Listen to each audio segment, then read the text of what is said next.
Buenas tardes, muy buenas tardes a todos los estudiantes. Tenemos la oportunidad de compartir esta su última clase de Derecho Civil y Procesal Civil. Bienvenidos a la misma y nuestro deseo o mi deseo es que estemos totalmente concentrados, ocupados en los contenidos que vamos a desarrollar en esta tarde. Veamos que estamos ya dentro del derecho procesal civil y mercantil. Ya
razón de grado.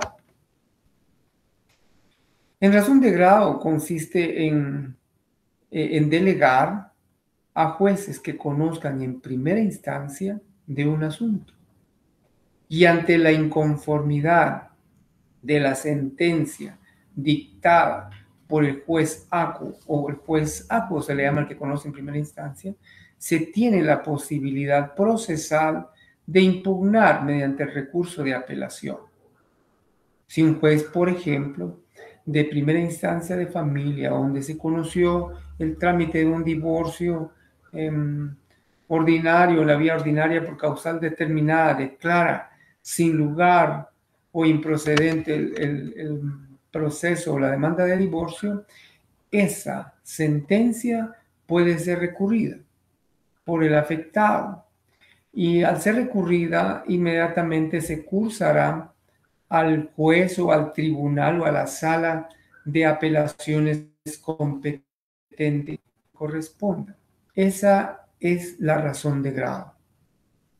Competente para conocer de una contienda en primera instancia, ya habiendo tenido en cuenta la materia, la cuantía, el territorio, etc. Conoce, determina, dicta sentencia. Si no hay aceptación por una de las partes de esa sentencia, se puede impugnar y pasa a una sala o a un juzgado que conoce de esa apelación. Y cuando ya se traslada a otro juzgado, allí surge la llamada competencia por razón de grado. Y cuando dije un juzgado, que no necesariamente en la sala, por la siguiente razón. Por ejemplo, si un juez de paz, a un juez de paz le someten a su conocimiento un oral de fijación de pensión alimenticia que sea su competencia por cuantía y territorio, la sentencia que dicte ese juez puede ser apelada por la parte que se considera afectada. Y al ser apelada, el juez de paz deja de conocer y trasladan o elevan el expediente al juez de primera instancia competente. Por eso dije que el segundo grado puede ser o una sala o un juzgado de primera instancia. Muy bien, por razón de turno ya hemos tenido conocimiento en nuestro país, en Quetzaltenango, principalmente funcionan juzgados más en el ámbito penal por razón de turno. Y allí les refiero el Acuerdo 28-2019 de la Corte Suprema de Justicia. Bien, ingresemos a algo que lo dejamos medio visto, el pacto y la acción de sumisión. ¿Cuándo hay pacto y cuándo hay acción de sumisión? Hablando de competencia. Ok, vayamos al artículo 4 del Código Procesal Civil y Mercantil para que veamos qué es eso de sumisión. ¿Qué es eso de sumisión? Por favor, acompáñenos y veamos ese artículo 4. Casos de prórroga de competencia. Bueno, casos en que un juez, aunque no sea competente, puede conocer de un proceso. ¿Cuáles son? Se prorroga la competencia al juez número 1 cuando deban conocer jueces de otra jurisdicción territorial. ¿Por qué? Por falta o impedimento de los jueces competentes. Es la primera situación que se da con la prórroga de competencia. 2. Por sometimiento expreso de las partes. Bueno.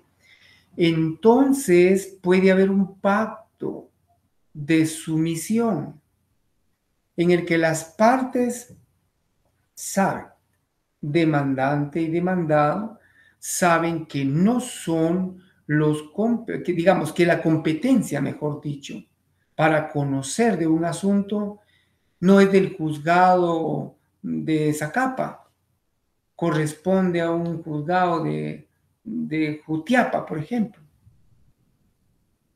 Pero ellos actualmente tienen su residencia en Zacapa, entonces lo que hacen es, se sujetan, o como bien establece la ley, se someten expresamente a un juzgado distinto al competente.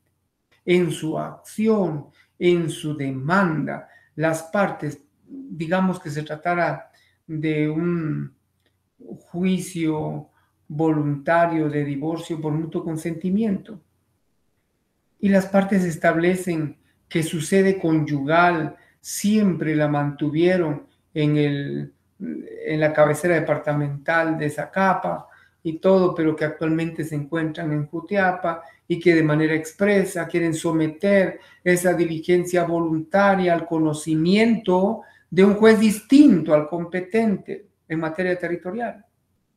A eso se le llama sometimiento expreso para prorrogar la competencia. Pero no solo allí, también puede darse la prórroga de la competencia por sumisión procesal. ¿Cómo es eso, licenciado? Sencillo. Juan Pérez demanda voy a usar ese ejemplo. Juan Pérez demanda de un divorcio ordinario o por la vía ordinaria por causal determinada a María Díaz. Juan Pérez y María tuvieron y tienen su residencia en la cabecera departamental de San Marcos. Pero Juan Pérez dice, no, yo voy a demandarla en Quetzaltenango. O qué sé yo, cualquier cosa. Y resulta que María Díaz recibe la demanda y puede ser por desconocimiento. No pudo tener a tiempo los servicios de un abogado graduado en la Universidad Rural de Guatemala y no tenía mucha experiencia. Entonces, el abogado que ella contrata viene y dice, ya la demandaron, sí, le notificaron, sí. ¿Cuántos días le dieron? 9 más 1 razón de distancia. Perfecto. Contestemos. Y contesta. Al momento de contestar, sin oponerse, sin plantear el incidente de declinatoria por incompetencia, allí lo que pasa es que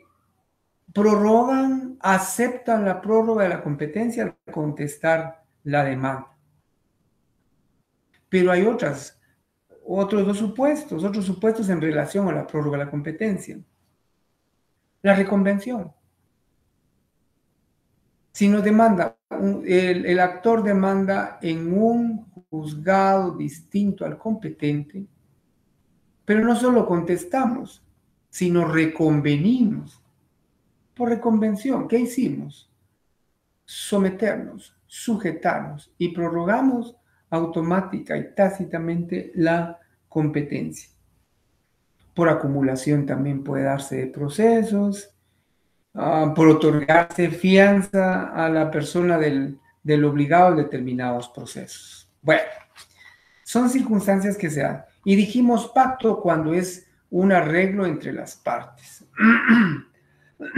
Perdón. Y decimos acción de sumisión cuando, sin oponer algún tipo de incidente de declinatoria, contestamos o reconvenimos y allí estamos aceptando en una acción someternos a un juzgado distinto al competente.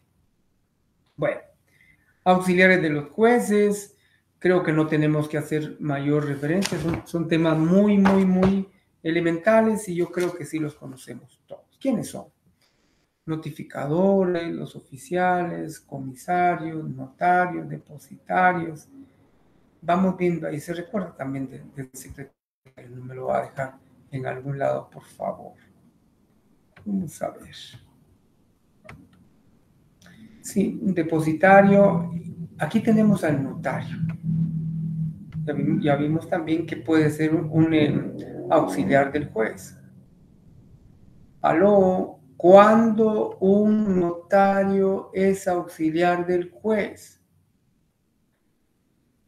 Puede darse cuando una de las partes, cuando la parte, digamos, la parte actora, necesita que al demandado o a la demandada se le haga llegar una notificación y no ha podido ser por medio del notificador, que no le encuentra, que razona, que cualquier circunstancia consta en el proceso donde no ha sido factible notificar al sujeto pasivo. Entonces, se requiere por la parte actora la intervención de un notario. El notario, para que previa proposición, discernimiento, aceptación, lleve a cabo la diligencia de notificación. Allí el notario se convierte en un auxiliar del juez. Los interventores no digamos, cuando se haya ordenado la intervención de determinadas empresas por algunas acciones judiciales ejecutivas que pudieron haberse desarrollado. Muy bien. Del proceso y su clasificación. Yo creo que del proceso ya platicamos y solo para recordar, el proceso ya sabemos que es una serie de etapas, lógica, cronológica y congruentemente relacionadas, que inician con una demanda y concluyen con una sentencia. Ahí en los procesos están las distintas fases del proceso, la demanda, la notificación, las actitudes del demandado, la prueba, el periodo de prueba, luego concluido el periodo de prueba, la vista de sentencia. Después de la vista de sentencia, si el juez lo estima prudente, un auto para mejor proveer o para mejor fallar y al final la sentencia. Esto para regresar un poquito a lo que es el proceso y sus fases. Clasificación de los procesos en la doctrina. Por su contenido, los procesos se clasifican según la materia, en civiles, laborales, penales, administrativos, etc.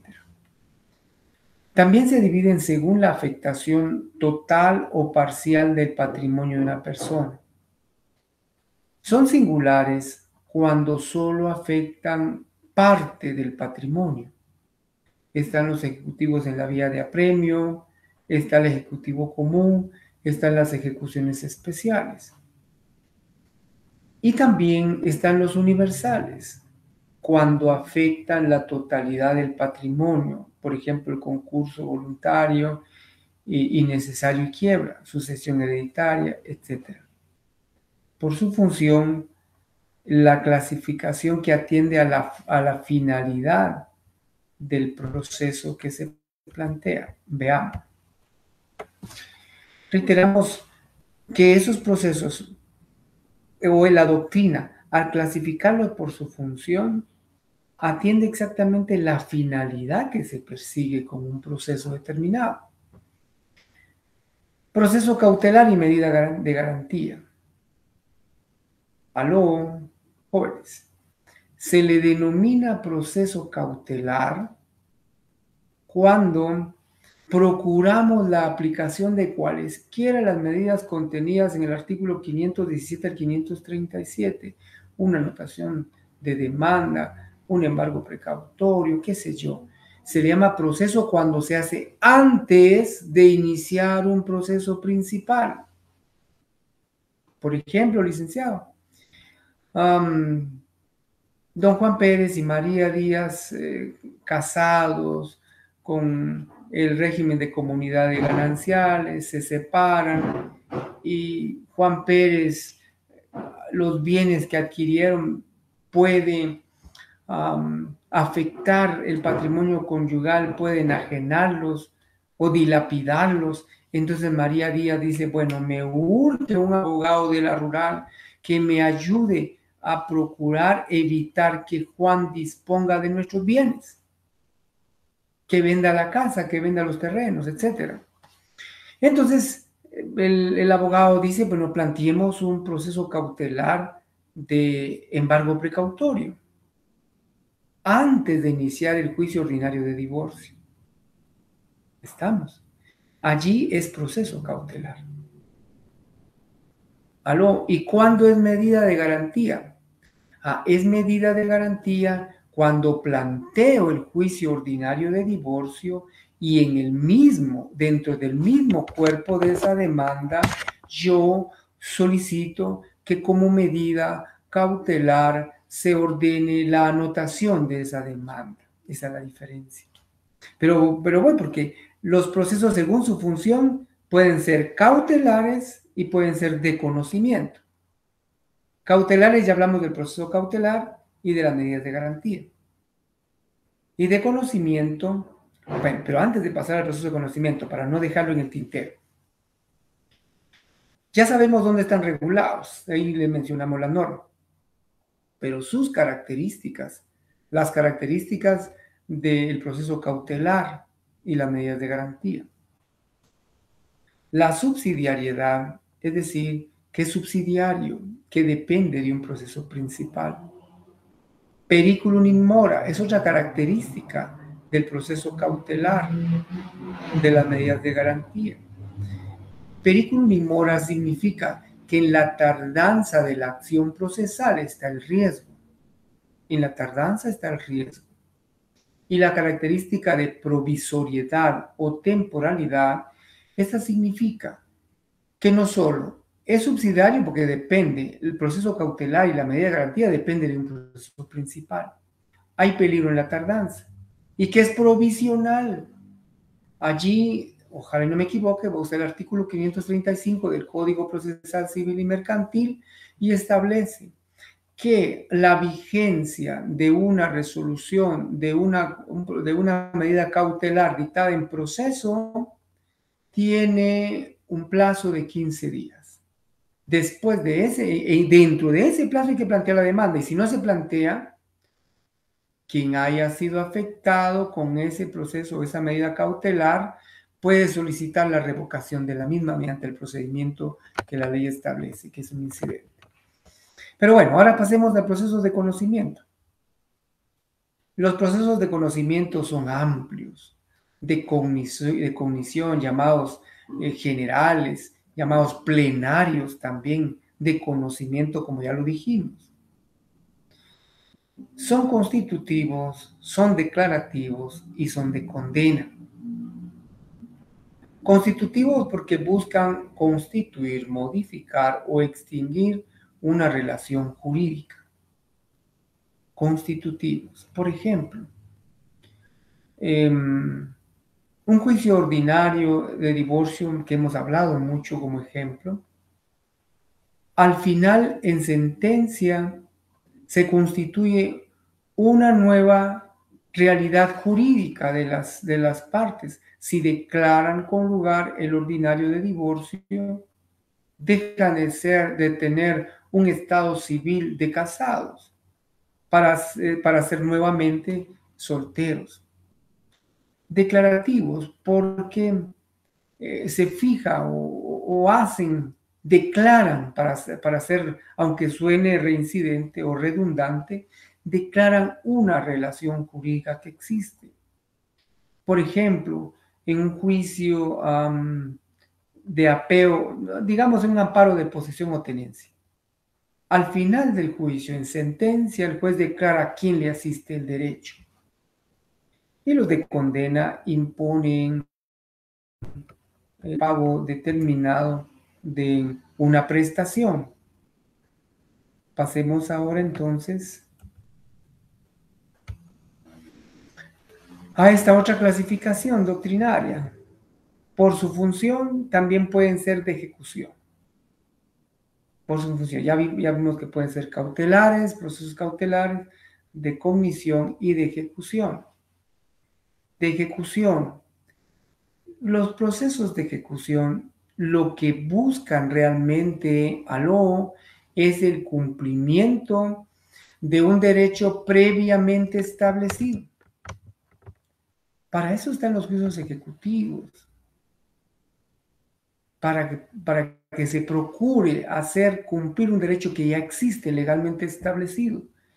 En títulos ejecutivos, para eso, por favor, no se le olvide ir al artículo 294, 327 del Código Procesal Civil y Mercantil. Puede ir también a las ejecuciones especiales, la ejecución de la obligación especial de escriturar, de la ejecución especial de hacer, etc. Entonces, los de ejecución buscan el cumplimiento de derechos ya vigentes, ya establecidos. ¿Se pueden ejecutar sentencias? Sí, sí se puede. Hay que ir al artículo 341 de la ley o del Código Procesal Civil y Mercantil.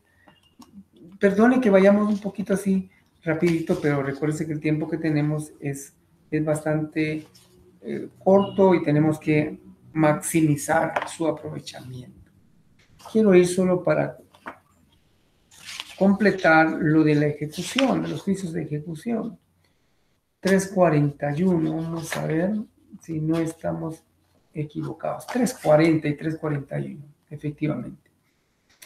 Ejecución de sentencias nacionales, normas aplicables a la ejecución de sentencias. En la ejecución de sentencias nacionales son aplicables las normas establecidas en este código para la vía de apremio y las especiales previstas en el título anterior, así como lo dispuesto en la ley constitutiva del organismo judicial. Entonces también los procesos de ejecución nos ayudan regulando la ejecución de un derecho adquirido mediante sentencia también. Muy bien. Por su estructura, ¿cómo? Vamos a ver, sí, por su estructura. ¿Cómo se clasifican los procesos? En contenciosos y voluntarios, por la estructura. No se puede decir por su naturaleza, sino podemos decir por su estructura o por la existencia de un litigio declarado, por la existencia o no de un litigio declarado. Si existe litigio, es contencioso. Si no existe litigio, entonces estamos ante un proceso voluntario. ¿Podemos mencionar? Sí, hay varios. Contenciosos, tenemos ordinarios, ordinario de pago de daños y perjuicios, ordinario de constitución de servidumbre de paso, ordinario, etc. Voluntario, sí puede existir.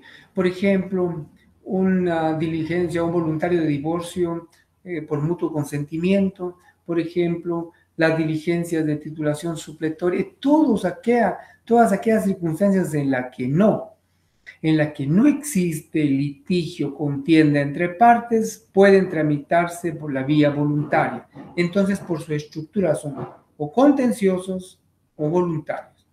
Entonces, por su estructura o la existencia o no de litigios, son contenciosos o voluntarios. Y por la subordinación, procesos, ¿cómo se clasifican por su subordinación? Incidentales y principales. Incidentales, recuerde el proceso cautelar.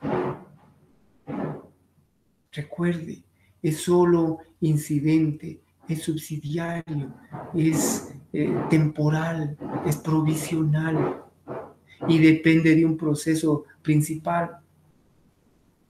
El proceso cautelar de anotación de embargo, por ejemplo, embargo precautorio, para mejor decirlo, o de anotación de demanda, si ya es una medida de garantía, son incidentales. Y los principales son aquellos que tienen como objeto dirimir el asunto principal en contienda.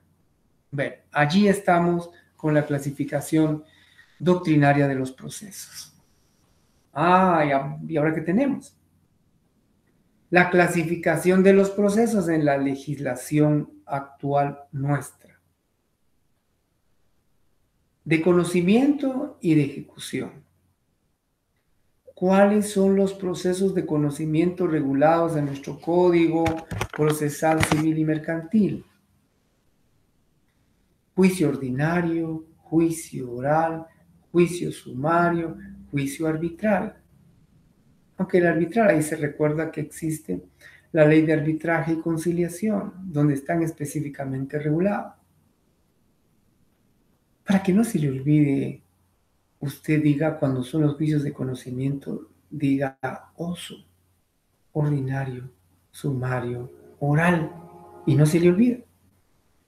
De ejecución, ya sabemos que la finalidad, el objetivo de los procesos de ejecución, ese objetivo es hacer cumplir un derecho preestablecida.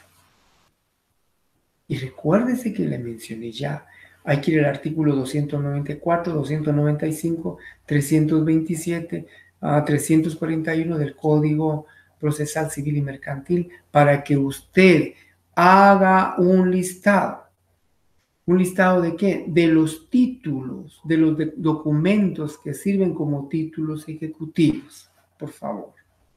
Bueno, ya vimos estos, ya sabemos cómo se clasifican legalmente nuestros procesos. Sigamos. Bien, hay otros temas bien importantes y que van a servirle de mucho en su preparación, para recordar lo que usted ya sabe, lo que se aprendió. Y lo bien aprendido no se olvida. Acción, pretensión, actos y hechos procesales. Esos temas manéjelos con claridad. La acción es ese derecho propio de un individuo. Es la facultad inherente a la persona para que pueda acudir a los órganos jurisdiccionales a reclamar la satisfacción de un derecho que se presume inculcado, que se presume afectado. Acción, facultad propia para poder ir a los tribunales. ¿Ok?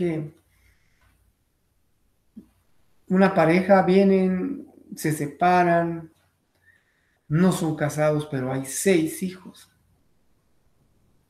Tal vez por la pandemia ya abundar. Se separan, muy bien. La señora, la esposa, la que tiene a cargo los niños, ella tiene el derecho, la facultad de ir a un juzgado para demandar en ejercicio de la patria potestad y representación de sus menores. Ahí se va el artículo 254 del Código Civil.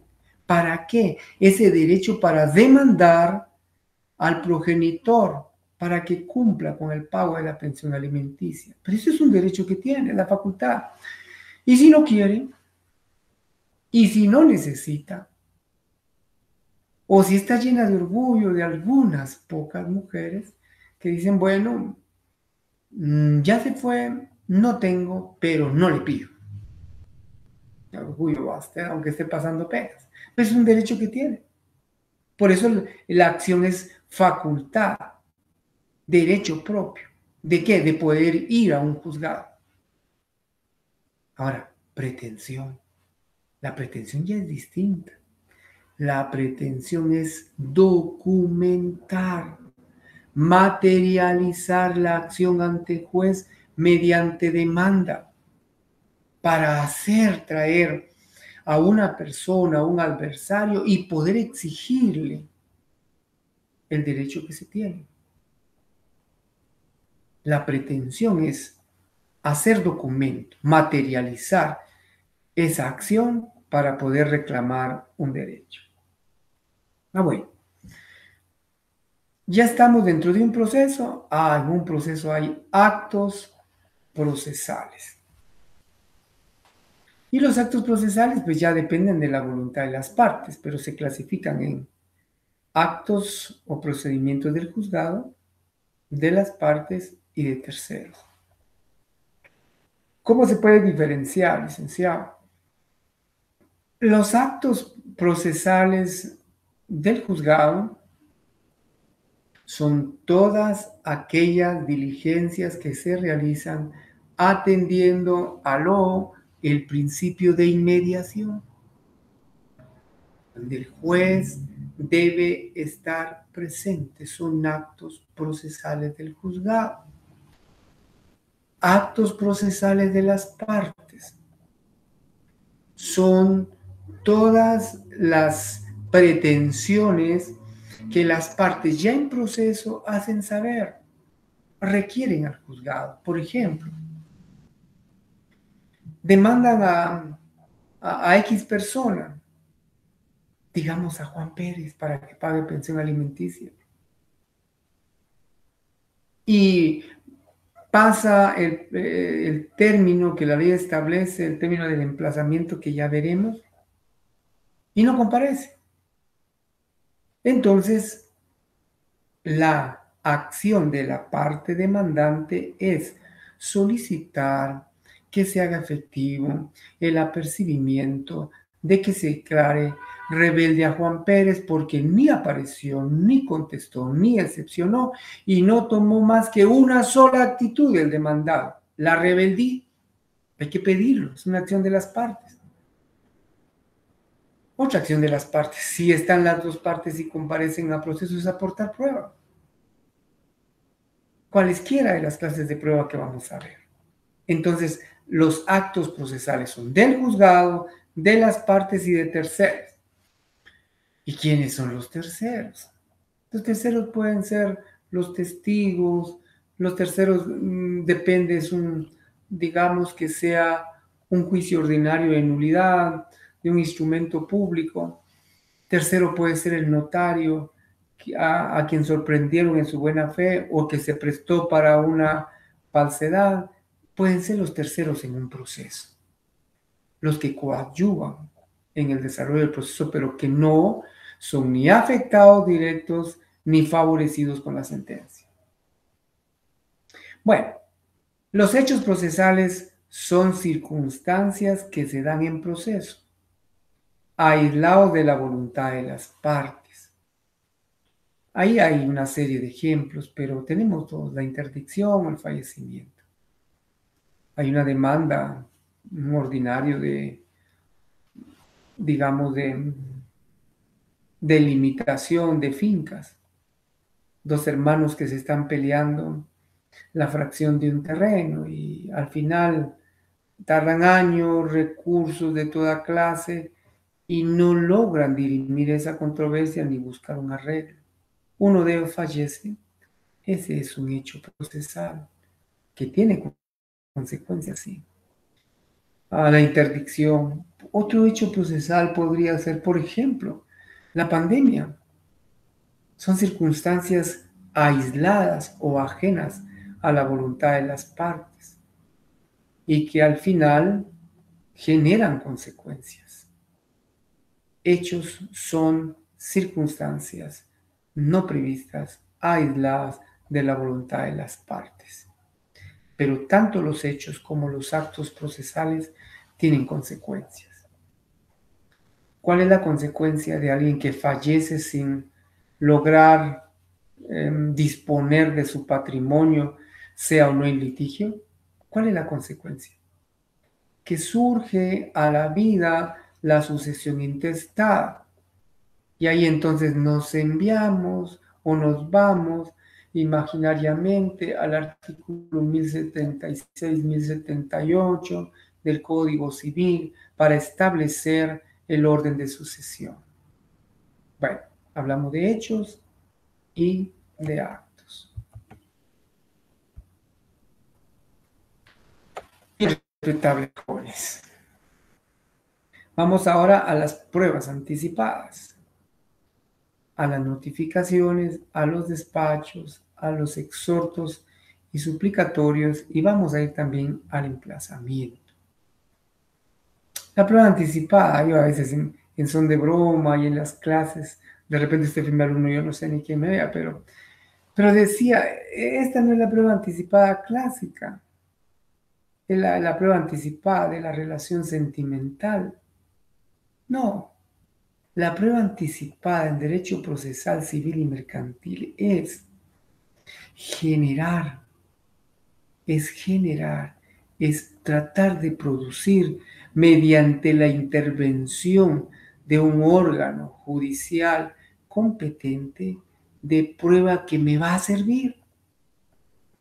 Prueba que me va a servir para plantear una demanda, para contestar una demanda o para hacer valer algún derecho como tercero.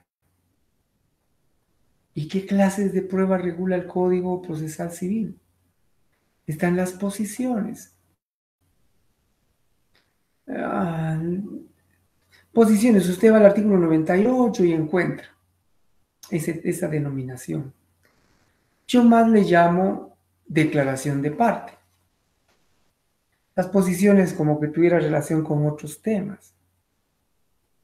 Pero no. Pero así le llama la ley y así tenemos que plantearlas, conocerlas, definirlas. Posiciones son preguntas. ¿Son qué? Preguntas. Son cuestionamientos que se plantean por una persona a través del juzgado para que el adversario o el demandado llegue y responda en el juzgado a determinados extremos que al demandante le interesan conocer. Por ejemplo, si don Juan Pérez viene, él realiza un negocio de palabra y le requiere a María Díaz que en calidad de crédito le dé unos 20,000 quetzales y le da su palabra para que en un plazo de 5 meses haga efectivo el pago de ese dinero, 20,000 quetzales, digamos, y un interés del 10% mensual. Como son compadres, como se conocen, como ha habido confianza entre ellos, doña María le dice con todo gusto, compadre, llévese el dinero. Pasan 2 meses, pasan 3 meses y no aparece. Y busca un abogado que sepa, o si no sabe el abogado, le dice, mire, tiene un documento. No, hubiera que no me firmó ningún documento. Ay, señora, entonces ya perdió su dinero. ¿Se imagina usted un abogado así, verdad? ¿Sabe qué? Repita conmigo. Ya. No, pero, no, hombre, hay una prueba anticipada, las posiciones o las preguntas. Y se plantea mediante una plica, le llamamos, que es un sobre que contiene una hoja y en esa hoja va una serie de preguntas dirigidas a Juan Pérez en el ejemplo que tenemos. Diga Juan Pérez si conoce a la señora María Díaz. ¿Sí? Diga si es cierto que usted y ella, por mucha confianza, han mantenido relaciones familiares, sociales constantemente. Sí. Diga si es cierto que usted en tal fecha llegó y valiéndose la confianza que tiene con ella, le pidió y recibió la cantidad de 20,000 quetzales. Y así, mire, así se van planteando las preguntas. Esa es una prueba anticipada para después plantear un juicio principal. Está la exhibición de documentos como prueba anticipada, la exhibición de libros de contabilidad también, la exhibición de bienes muebles y semovientes es otra prueba anticipada. El reconocimiento judicial y la prueba pericial se puede solicitar como prueba anticipada. Un reconocimiento judicial como prueba anticipada, sí. Por ejemplo, usted es colindante de una casa y resulta que el propietario de la casa vecina, por descuido o por mala fe, ha permitido la infiltración de agua de su casa hacia la pared de la casa suya.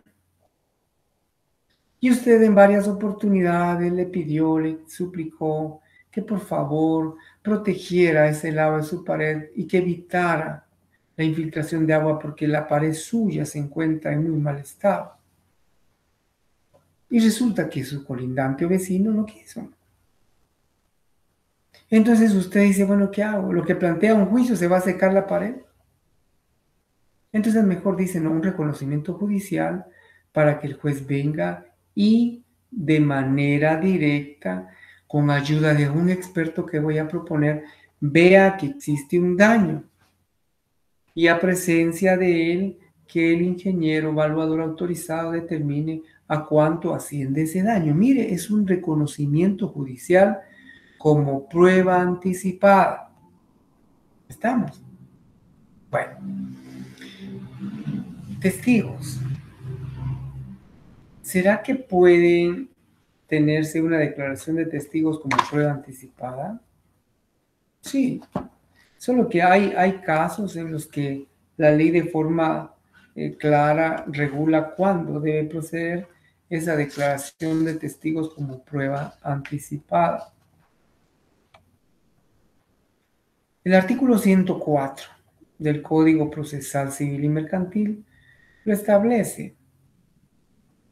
Podrá pedirse por la parte interesada en el concepto a que se refiere el artículo anterior o cuando la ley así lo disponga, que se reciba la declaración de testigos. ¿Quiénes? Personas de muy avanzada edad.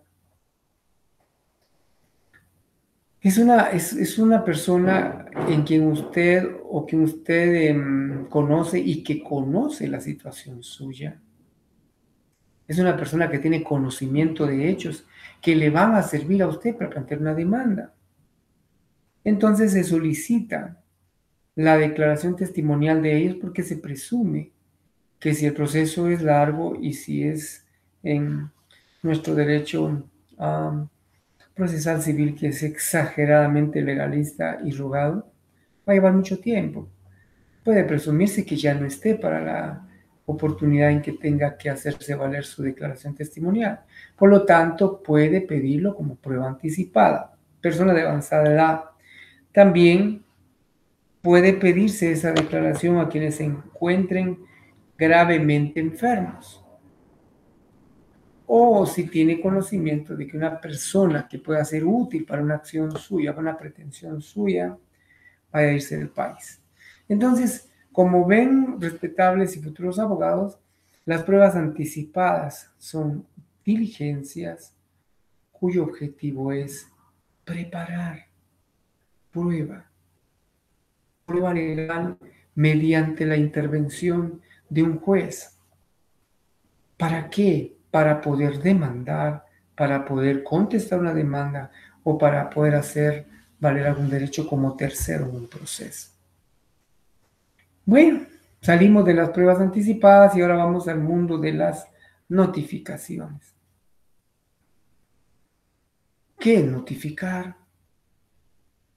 Notificar es el acto de comunicación que se da entre el juzgado y las partes en un proceso. Ese es el objetivo de las notificaciones, el trasladar, el informar, el comunicar a las partes los que los jueces vayan resolviendo durante un proceso. Y esas notificaciones pueden hacerse de manera personal, por los estados del tribunal, por libro de copias, por el boletín judicial. Por favor, lea el artículo 66 al 80 del Código Procesal Civil y Mercantil. Y ahora se están haciendo por medio del casillero electrónico. ¿Por medio de qué? Del casillero electrónico. Muy bien. Eso es notificar. Hay que tener cuidado con varias cuestiones de la notificación. Por ejemplo, ¿a quiénes no pueden notificarse? No pueden notificarse o no deben notificarse a personas que usted se entere que ya no se encuentran en el país, o que pueden ser fallecidas, o que ya no estén para ser sujetos pasivos en un proceso. Ahí les suplico que por favor lea el artículo 74 del Procesal Civil y Mercantil. Allí nos desarrollan ese principio. No es posible notificar a personas que se hallen fuera de la República o que estén fallecidas. Eso sí hay que saber o hacer saber en la razón que se asiente ese extremo y cómo se enteró.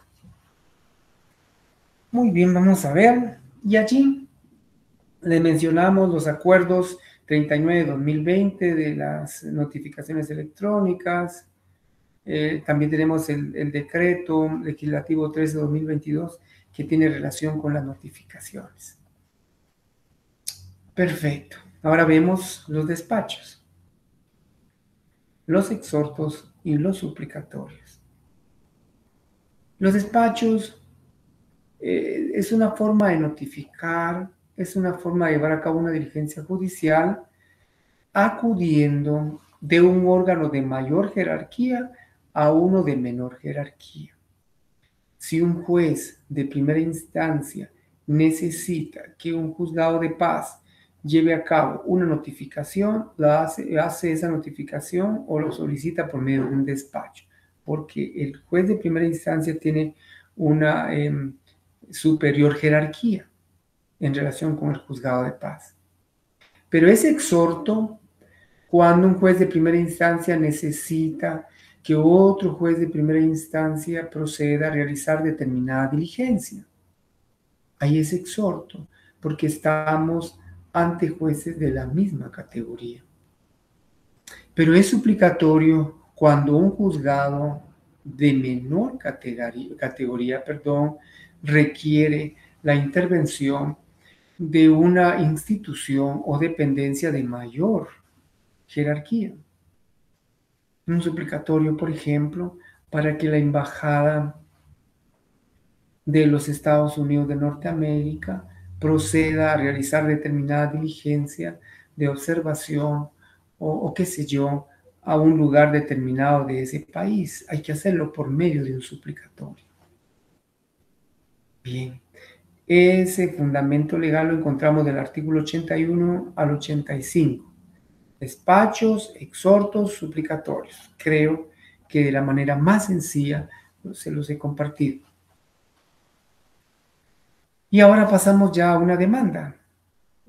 ¿Qué es la demanda?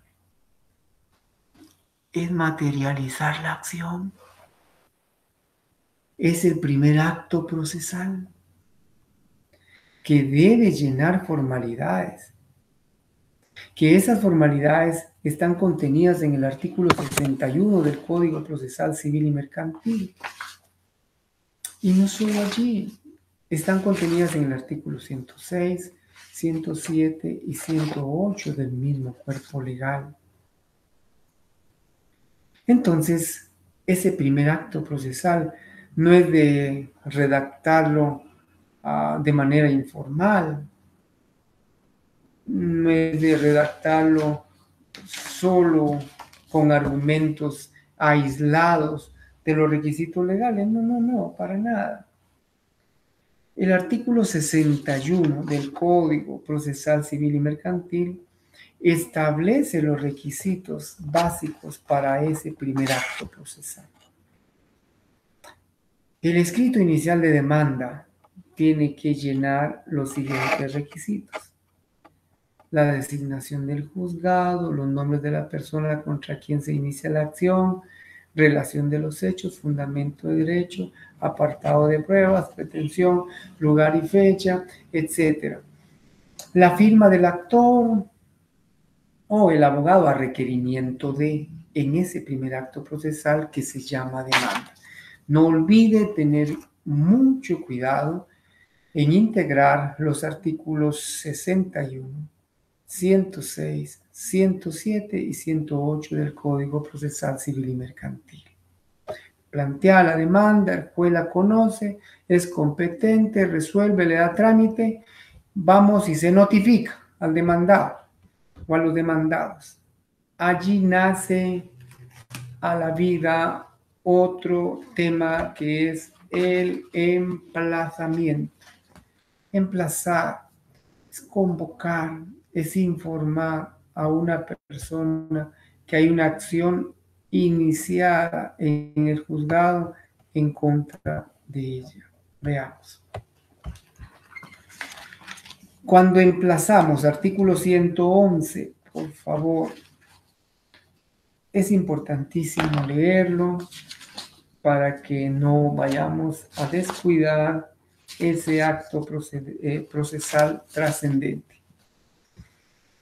Término del emplazamiento. Presentada la demanda en la forma debida, el juez emplazará a los demandados concediéndoles audiencia por 9 días comunes a todos ellos. Aló. El emplazamiento, si se trata de juicios ordinarios, es de 9 días. Si se trata de juicios orales, es de 3 días. ¿Dónde se lo está inventando, licenciado? No, usted lea. para ver los orales 199, 201, 202. En los juicios sumarios también es de 3 días. Vaya al 232, 233 y ahí encuentra sustento de lo que le digo. En los ejecutivos, si es ejecutivo en la vía de apremio, el emplazamiento es de 3 días. Ve al 295 del procesal civil y mercantil. Pero si es un ejecutivo que la doctrina llama común, son 5 días. Vaya al 327, 328, etc. O sea, el emplazamiento va a variar dependiendo de la acción procesal. ¿Estamos? Vale. Bueno, niños. Perdón, a veces tengo el hábito de decir niños, pero bueno, hay un niño en usted. Estamos entonces en eso del emplazamiento. Y ahora vamos a ver los efectos del emplazamiento. Veamos que realmente la rebeldía del demandado es uno de los efectos del emplazamiento. Notifica. Y hay algunos demandados que son a los que yo les llamo poca pena. ¿O qué me importa? Piensan que esto es irrelevante y no comparecen, ni contestan, ni excepcionan, ni huelen, ni nada. Rebeldes. Bueno, sus efectos. Están en el artículo 114, puede trabarse embargo sobre bienes de ellos, pueden declararlos confesos en las pretensiones del actor, son algunas consecuencias. Pero eso sucede por la indiferencia del sujeto pasivo. Si le dieron 9 días, dependiendo del juicio, para que se apersonara al proceso. Si le dieron 3 días y no comparece, pues entonces se declara rebelde. Ahora bien, la declaración de rebeldía no es de oficio. 113, lo lee. Es a petición de parte. ¿Estamos? Por favor, Jorge.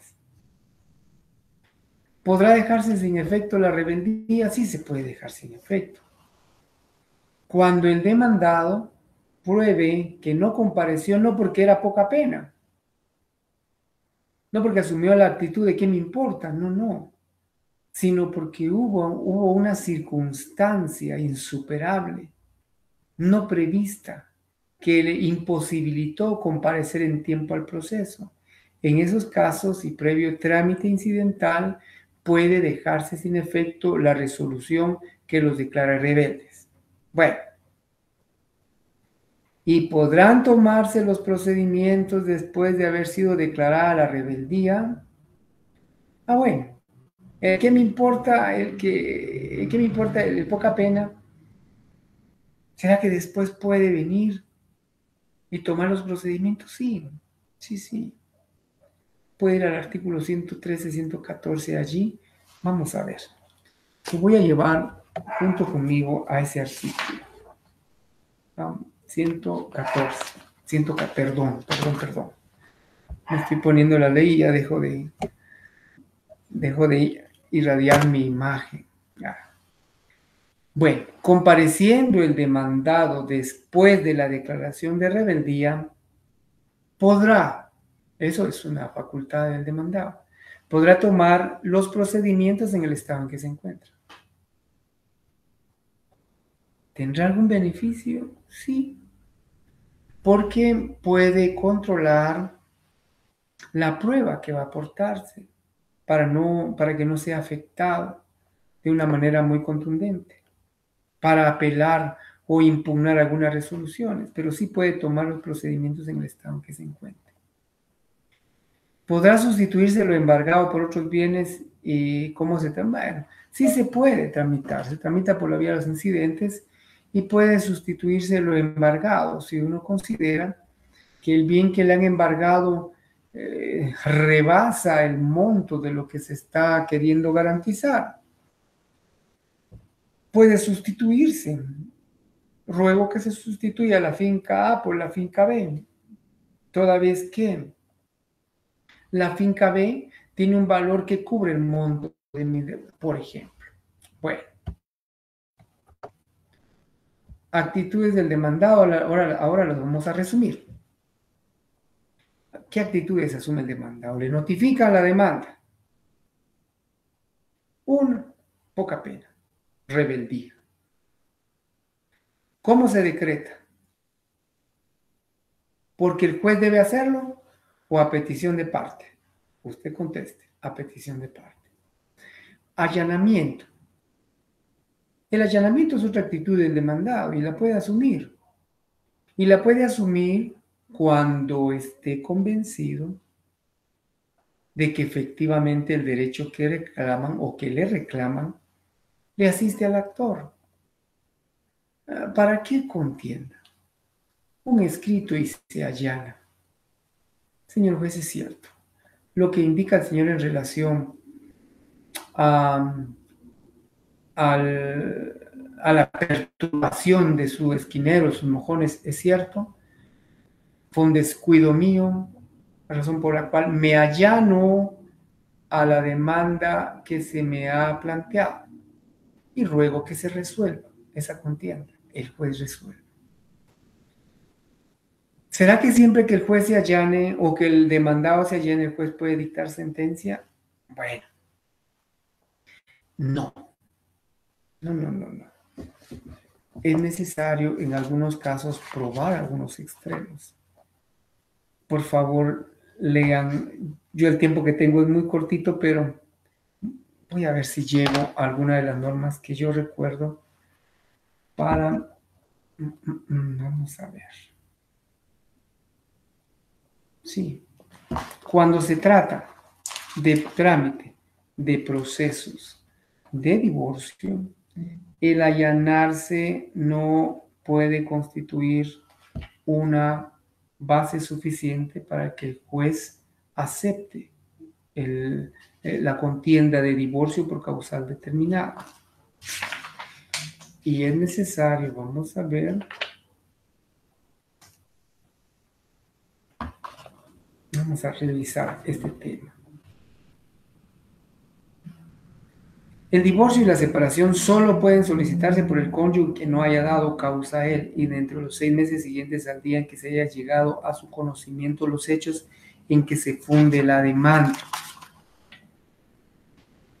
Están los efectos y todo, pero escapa un artículo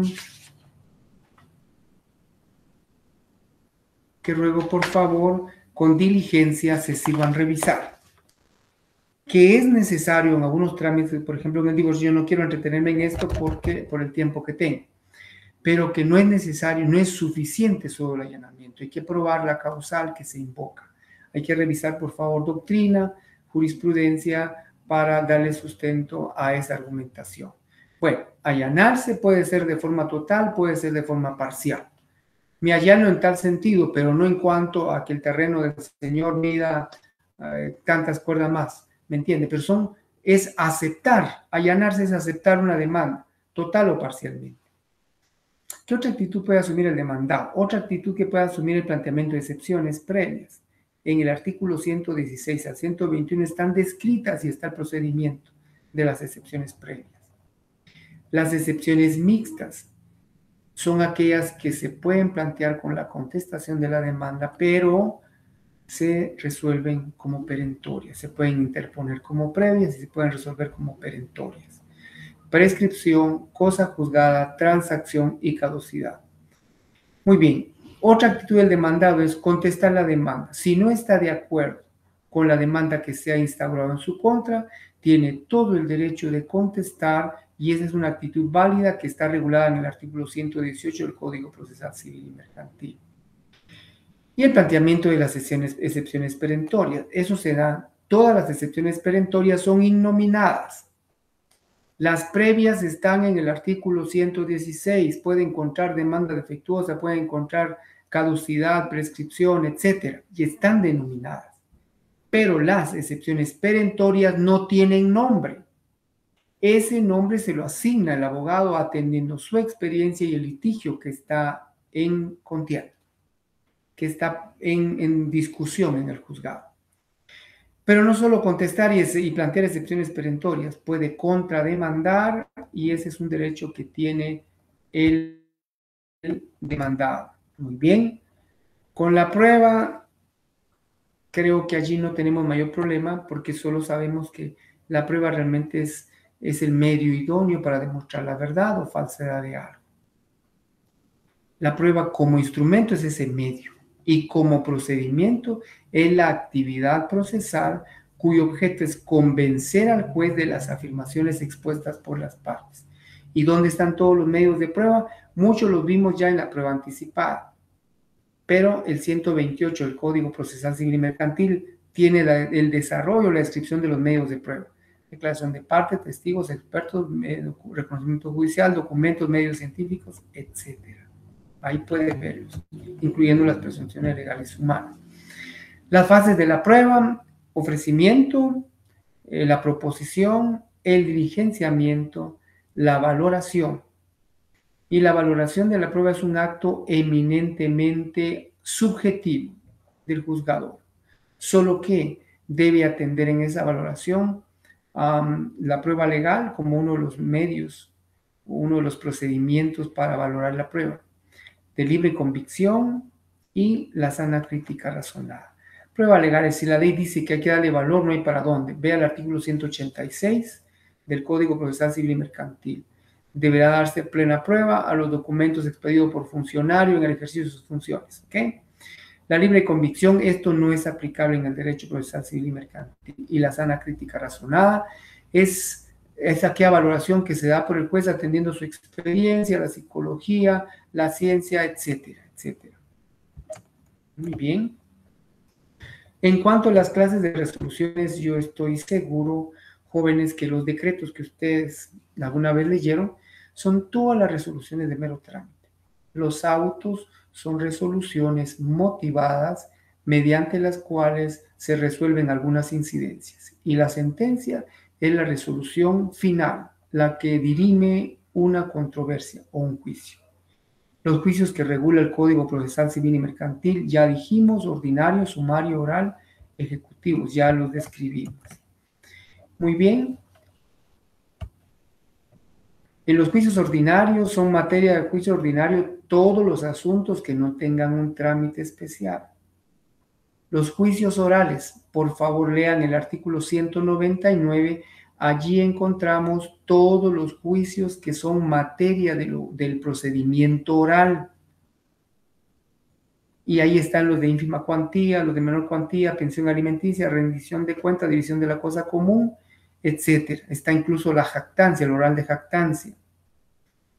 En juicios sumarios son materia de este juicio los arrendamientos, el desahucio, la entrega de bienes muebles, la rescisión de contrato, responsabilidad civil y todos los que por disposición de la ley o convenio entre partes puedan tramitarse por la vía sumaria. Vaya al 232, por favor, allí nos ayudamos.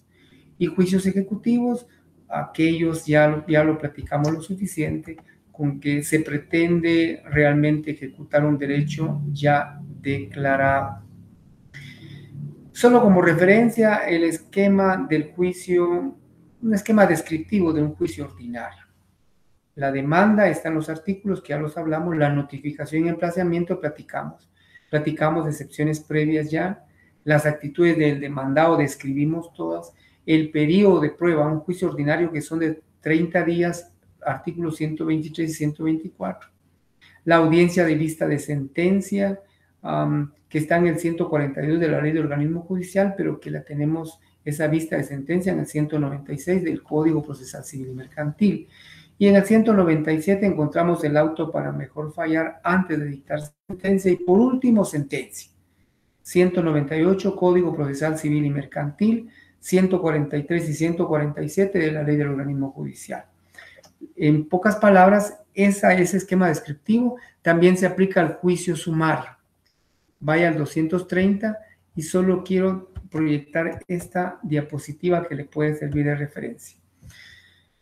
Las disposiciones generales en materia de juicio de los interdictos en juicio sumario, su naturaleza están en el 249. Ojo, oído. Estos interdictos no definen, no resuelven cosas de propiedad inmueble, no recibe la propiedad sobre inmuebles, tampoco la posesión definitiva. Esos interdictos son de amparo de posesión, 253, cuando está siendo perturbado o afectado en su posesión. Interdicto de despojo, cuando han quitado, le han limitado la posesión de un bien inmueble. Ahí se plantea el interdicto de despojo. De apeo y deslinde, cuando se han trasladado, han cortado mojones y se van hacia adentro del inmueble suyo. Interdicto de apeo y deslinde. Y el interdicto de obra nueva y peligrosa, cuando estén construyendo cerca de su residencia, cerca de su propiedad, y eso signifique un riesgo inminente para su patrimonio.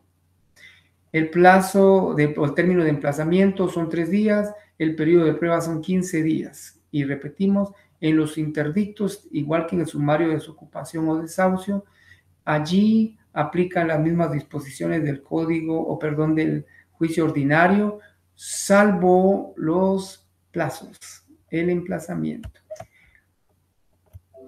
Muy bien, vamos, perfecto.